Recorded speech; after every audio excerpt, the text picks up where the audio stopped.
Cikgu-cikgu, ada idea tak yang menarik apa kita nak buat untuk sambutan raya kita pada tahun ni? Saya ada idea. Mungkin kita boleh memasak lemang, menyediakan benda-benda yang menarik lah.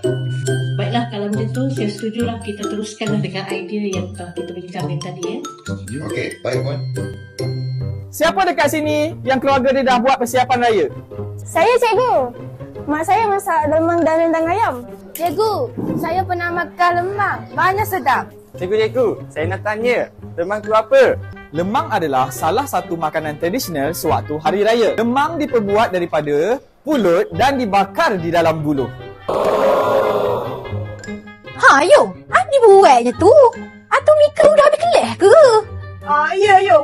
Dah habis kelas. Apa lagi? Relax lah sambil tengok hotel ni. Kuih raya pun ada. Kau beli belum? Belum lagi. Awak ingat nak balik kampung nanti baru. Ya apa ni sibuk tengok kerja-kerja tak habis-habis buat kerja. Orang lain dah sibuk pasal tiket balik kampung. Oh, balik kampung. Balik kampung. Oh, balik kampung. Kita dah. Buat kerja. Kita sejarah ni. Kita sejarah. Kak Syu balik tak raya tahun ni? Balik leha. Kau semua duduk sini leha aku. Balik tak? Kak Syu baliklah Kak Syu. Kan kita duduk Terengganu. Berapa bulan balik raya ni? Raya bila tau? Raya hujung bulan ni lah. Hujung bulan ni? Lah. Oh, balik lalu. Habis sekolah balik lalu. Mu nak jam kau. Assalamualaikum. Halo. Cakap gapo gak? Tak faham. Masa apa cakap ni? Selamat Hari Raya kami semua. Kak Rosma. Kak Rosma tengah buat apa tu? Oh, ni tengah pasang-pasang lampu raya ni. Cantiknya. Nak bagi cantik sikit tempat kita ni. Nak tengok bila dah pasang macam mana? Okey, kita test ya. Wah, Cantik cantik kan? raya tahun ni. Betul.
Sanak saudara yang selalu bermain di mata.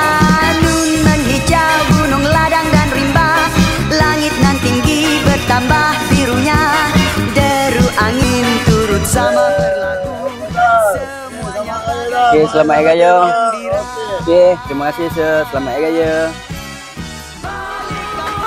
bagai serai kita serumpun, bagai sirih tersusun. Ada ketupat, ada rendang, nasi jengket dan kuah kacang. Kuih-muih sudah terhidang, kita jemput sekampung datang. Duit raya di dalam sampul, adik-beradik sama berkumpul. Ada bunga api, ada mercun, biar meletup pom-pom-pom. Kami, warga SMK Bandar Baru Sungai Buloh mengucapkan Selamat Hari Raya.